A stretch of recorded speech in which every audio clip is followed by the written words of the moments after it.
Good afternoon, everybody from Strasbourg. Brian Dobson might have gone to Morning Ireland, but I ain't going nowhere and hope to be representing you for a good few years to come.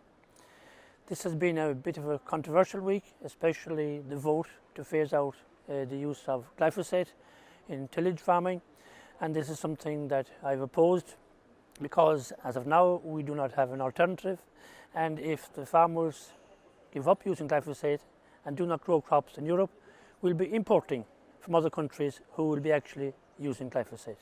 Now, not to panic, the Parliament's vote is not binding.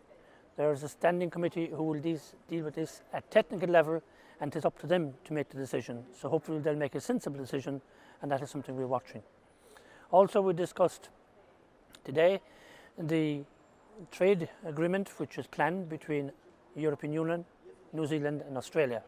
This is something in general terms I'd welcome because of our close ties with both countries, but I did warn in my speeches that we have to be cognizant of the views of the agri-food sector, because if the quotas for New Zealand and Australia are too high, then this could impact negatively on us, especially at a time when there's talk of Mercosur and Brexit and so forth. So we have to watch that carefully, and then if implemented, I think there's need for a review clause so that things could be altered if they were detrimental to Irish agriculture and European agriculture. Brexit talks continue. We had a meeting this week of what is known as the United Kingdom Brexit Advisory Committee, and in that two aspects were important. Number one, the financial liabilities which the United Kingdom have, that were laid out clearly. These are commitments given. There are programs up and running, both in the United Kingdom and other countries, which have to be financed, and they will go on long after 2019. So those commitments are real. It's not an imposition on the United Kingdom. Also, the seats which the United Kingdom had in the European Parliament, there was talk of redistributing these, and Ireland might get 2 more.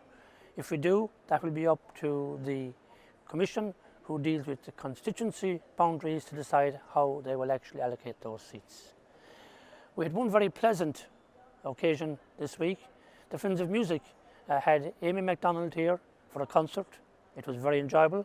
We liked it very much, but of course there's always an agenda, and the agenda is, which is legitimate, that the copyright rules here must reflect what is good and fair, and that means that the people who come up with and produce the artistic content must get their fair share online as well as offline. Finally, don't forget to put your clocks back Saturday night. I don't like it, and I'm working with others here to ensure that the day when we will not be changing the clock twice a year will soon come to an end. Slán go fóill. I will see you maybe in Morning Ireland with Brian Dobson. Good morning.